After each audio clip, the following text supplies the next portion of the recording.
Hello, very good evening. Regional rural bank का already admit card IBPS ने दे दिया है 6 दिसंबर, जो कि टेंटेटिव डेट था। पेपर शुरू हो जाएगा 6, 7, 13 एंड 14। आपके उस पेपर में अच्छे अटैम्प्ट हो, अच्छा प्रिपरेशन हो, आप प्री क्वालिफाई करें, मेंस तक पहुँचे। इसके लिए ये मैंने एक सेट सिस्टम शुरू किया था।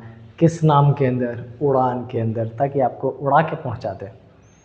आपकी भी सपोर्ट मिले। बच्चों ने बहुत अच्छा क्वेश्चन भेजा, पैटर्न भेजा। उसके बेसिस पे आज ये एक ईदर और कॉन्सेप्ट है, जो ना केवल सिलॉक्स में आता है बल्कि इनइक्वालिटी में भी आता है। उसको मैंने कोशिश किया टारगेट करने का, क्योंकि आप में से ही 2-3 बच्चों के ये मैसेज आए थे कि सर उसमें थोड़ी सी दिक्कत है सिलॉक्स में, कि कहाँ पर इधर और लगेगा और कहाँ पे नहीं। तो चलिए तुरंत शुरू कर लेते हैं और देखते हैं आपको कितना पता है और आपके नॉलेज में मैं कितना ऐड ऑन कर पाऊँगा। लेट्स इट्स सेट 21, ये गलत है, सेट 12 है। ये कलर चेंज कर दो, क्या कर देते हैं, ये बेटा सेट 12 है। डन। चलिए क्या लिखा है? सम बॉल आर बैट, कुछ बॉल क्या है? बैट है। नो बैट अ टॉय, किसी भी बैट का टॉय से कोई रिलेशन नहीं है। एंड ऑल डॉल आर, सारे का सारा डॉल क्या है? टॉय। एक क्वेश्चन लेके आया हूँ जिसे मैं आपको इधर का कॉन्सेप्ट समझाने की कोशिश करूँगा, और कुछ छोटा मोटा रूल रेगुलेशन है वो भी मैं आपको साथ में बता दूंगा। क्या लिखा है? सम बॉल आर डॉल्स, कह रहा है कुछ बॉल डॉल है। अब एक बात मुझे आप बताएं, क्या इस बॉल का इस डॉल से या इस बॉल का इस टी से, टॉय से, कोई डायरेक्ट रिलेशन गिवन है? क्या पॉजिटिव ओवरलैप कर रहा है? क्या कहोगे नहीं सर। क्या इन दोनों के बीच में कोई डायरेक्ट नेगेटिव इन्फॉर्मेशन है? आप वो भी कहोगे सर नहीं, वो भी नहीं है। तो बेटा ना तो आपको पॉजिटिव पता और ना ही नेगेटिव पता। इसका मतलब इसके बारे में कोई भी बात हमसे पूछी जाए, हम क्या बोलेंगे? Can not be determined. चाहे वो ये कंडीशन हो या दूसरी कंडीशन हो, दोनों का दोनों CND। ना तो ये पता और ना तो ये पता, ना तो यहाँ 100% बोल सकते हैं, ना तो यहाँ 100%। तो अब करें क्या? क्या इसको आइदर और में ले आए? तो आंसर है यस, आंसर इसका यही होने वाला, ईदर और। अब बात ये रही कि मैंने डायरेक्टली आंसर दे दिया, हुआ क्यों? ये ईदर और में कन्वर्जन क्यों हुआ, इसको समझिए। ईदर और में होने के लिए सबसे पहला जो रूल है वो कहता है कि नंबर ऑफ कंक्लूजन कितने होने चाहिए? 2। दोनों ही कंक्लूजन के अगर स्टेटस की बात करें तो स्टेटस कैसा होना चाहिए? डाउटफुल। मतलब आप 100% एक्यूरेसी से ना बोल सको उसको, बेसिकली डू नॉट फॉलो की कंडीशन होगी, लेकिन 100% श्योरिटी ना होगी। डाउटफुल। उसके बाद क्या कह रहा है? जो एलिमेंट्स है वो कैसा होना चाहिए? सेम। उसके बाद लास्ट क्या है? साइन। कैसा होना चाहिए? एक अगर पॉजिटिव तो दूसरा कैसा होगा? नेगेटिव। अब पॉजिटिव और नेगेटिव में समझो, यहाँ पर अगर मैं ऑल रखूँगा तो ऑल के साथ क्या आना चाहिए? सम, नॉट। और अगर मैं नो रखूँगा तो नो के साथ क्या आना चाहिए? सम। ये बेसिक आपके रूल्स है जो किसी भी सिलॉक्स के कंक्लूजन को ईदर और में कन्वर्ट करने के लिए इम्पॉर्टेंट है। रूल नंबर 1, उसी का पार्ट 2, पार्ट 3, पार्ट 4 और पार्ट 4 के ये डिफरेंट पार्ट्स, राइट। एक बार नोट डाउन करिए इसको, ये बहुत इंपॉर्टेंट है। ठीक है, चलो। अब अगर ये नोट डाउन कर लिया है तो मैं आपको एक छोटी सी चीज़ और समझाना चाहता हूँ। वो छोटी सी चीज़ क्या है?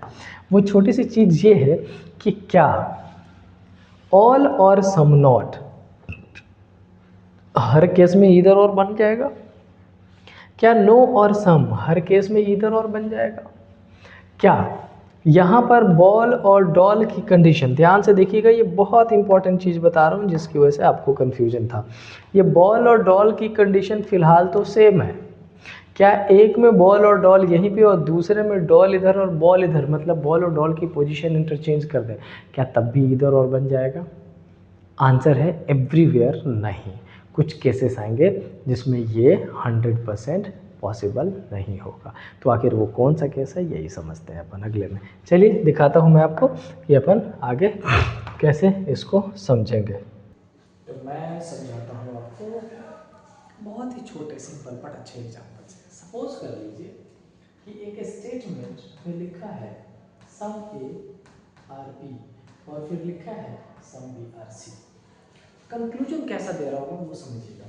कंक्लूजन सपोज कर लीजिए लिखा गया है कैसा, सम ए आर सी, फिर लिखा गया है कैसा, ऑल ए इज सी, फिर कैसा लिखा गया है, नो ए इज सी, और फिर कैसा लिख दिया, सम ए आर नॉट सी। मैं इसमें एडिशन करना चाहता हूँ, एडिशन में कैसे कर देता हूँ मैं, सम सी आर नॉट ए, और यहाँ पर कैसा, सम सी आर ए।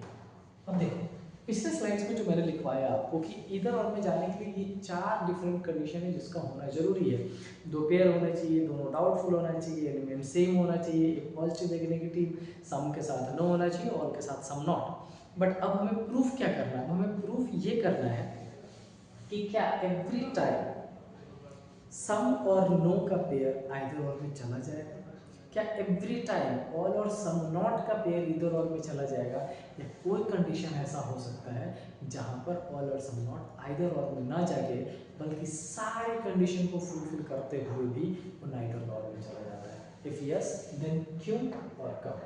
अच्छा पहले तो मुझे ये समझाओ, मैंने सारे कंक्लूजन में ए और सी की बात करी है। फॉर्चुनेटली ए और सी एक दूसरे से दूर है, एक दूसरे को टच ही नहीं कर रहा है, पॉजिटिव नहीं पता और एक दूसरे से नेगेटिव भी डायरेक्टली नहीं गिवन है तो नेगेटिव भी नहीं पता। इसका मतलब हम कुछ नहीं बोल सकते। तो कंक्लूजन नंबर ये C and D C and D C and D C and D, in fact ये पेयर भी सी एंड डी पेयर भी सी एंड डी। अब बात ये रही कि अगर मैंने कहा है सम के साथ, अगर मैंने ये नो ए इज सी के साथ मैं सम ए आर सी का पेयर बनाता हूँ, तो मुझे इसके साथ इसका पेयर बनाना है या इसके साथ इसका पेयर बनाना है। इस नो के साथ अब डिफरेंस समझना, no A is C, no some A are C, A और ए की पोजीशन सेम, सी और सी की पोजीशन सेम, बट मैंने यहाँ पर सी और ए को चेंज कर दिया है। अब इसको प्रूफ कैसे करें, तो बच्चों इसको प्रूफ करने का एक सिंपल तरीका क्या है कि मैं नो ए इज सी को 100% करेक्ट कर देता हूँ, ए और सी में डायरेक्टली ये बना दिया, लो ए और सी नेगेटिव रिलेशन जस्टिफाइड। अब आइदर और में होता क्या है, आइदर और में ये होता है कि अगर एक कंक्लूजन 100% करेक्ट हुआ तो दूसरा कंक्लूजन 100% रॉन्ग हो जाता है। जैसे सपोज कर लो कि मैं अपने ऑफिस से निकला, या तो मैं V3S मॉल जाऊंगा या मैं मेट्रो पे जाऊंगा, दोनों में से कोई एक। लेकिन अगर मैं 100% मेट्रो पे जा चुका हूँ इसका मतलब V3S में नहीं हूँ, गलत। अगर मैं 100% V3S मॉल में बैठा हूँ इसका मतलब मैं मेट्रो में नहीं हूँ, गलत। होता है ना, ऐसा ही है। तो अब मैंने अगर सम ए नो ए इज सी कर दिया 100%, सम ए आर सी देखे ये भी गलत हो जाएगा और सम सी आर ए देखें ये भी गलत हो जाएगा। इसका फाइनल मतलब ये हुआ कि सम और नो के केस में एलिमेंट का सेम होना जरूरी है, उसकी पोजीशन सेम हो तब भी करेक्ट है, उसकी पोजीशन डिफरेंट हो तब भी करेक्ट है। मतलब ये इसके साथ भी आइदर और में जा सकता, ये इसके साथ भी आइदर और में। चल एक तो हमने क्लियर कर दिया। अब अपन आते हैं किस पे, दूसरे पे। दूसरे में हमें देखना है कि इस ऑल के साथ इसका पेयर बनेगा या इस ऑल के साथ इसका पेयर बनेगा। तो एक काम कर लेते हैं, क्या ऑल ए इज सी को 100% करेक्ट बना लेते हैं। मैंने इस ए को यहां से उठा के यहां रख दिया, समझ लेना, इस वाले को भूल जाना, तो पिछले वाले में था अब नया कंसीडर कर रहे हैं। ऑल ए इज सी को 100% जस्टिफाइड करेक्ट कर दिया, लो भैया ये डेफिनेटली करेक्ट। अब देखना ये रॉन्ग ये हो रहा है या ये, तो मुझे एक बात बताओ, अब बोल रहे some A are not C, simple सी बात बताओ, जब ये सारा ए सी के अंदर आ गया तो क्या उसके बारे में नेगेटिव बात कर सकते हैं अपन? नहीं। इसका मतलब ये डेफिनेटली रॉन्ग हो गया। तो इसका गठबंधन तो हो गया, इसका पेयर तो बन गया इधर और के लिए, क्या ये भी जाएगा? ध्यान से देखना, अगर मैं बात करूँ सम सी आर नॉट ए, तो सी के बहुत सारे ऐसे पार्ट हैं जो ए से बाहर है, उसका इससे क्या रिलेशन है हमें नहीं पता। इसका मतलब सम सी आर नॉट ए के होने की संभावना है। मैं अगर बोल दूँ some C are not A is possible, आप तो करेक्ट, इसका मतलब अपन इसको डेफिनेटली रॉन्ग नहीं कर पा रहे हैं। सो इसका इसके साथ पेयर बनने के चांसेस खत्म हो गए। इसका मतलब ये कि ऑल और सम नॉट के केस में ना केवल एलिमेंट सेम होना चाहिए बल्कि उसकी पोजीशन भी सेम होनी चाहिए। अब बस यही चीज़ मैं आपको सिलॉक्स के आइदर और में समझाना चाह रहा हूँ, और आई होप मैं सक्सेसफुली आपको समझा पाया हूँ। तो आपके साथ जो डाउट आया था, जो क्वेश्चन आपने भेजा था, उसमें जो परेशानी थी उसका यही सॉल्यूशन है।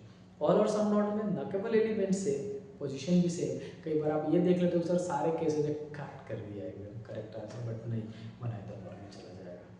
समझ आई बात? चलिए, तो आज बस इतना ही, यहीं पे ख़त्म करते हैं। और ये सेट 12 है, जो सेट 13 के बाद आ रहा है, तो कुछ टेक्निकल ग्लिच के बाद मैं इस पर्टिकुलर वीडियो को नहीं डाल पाया था आपके लिए, आज मैं डाल रहा हूँ। कोई बात नहीं, इट हैपन्स मेनी टाइम्स।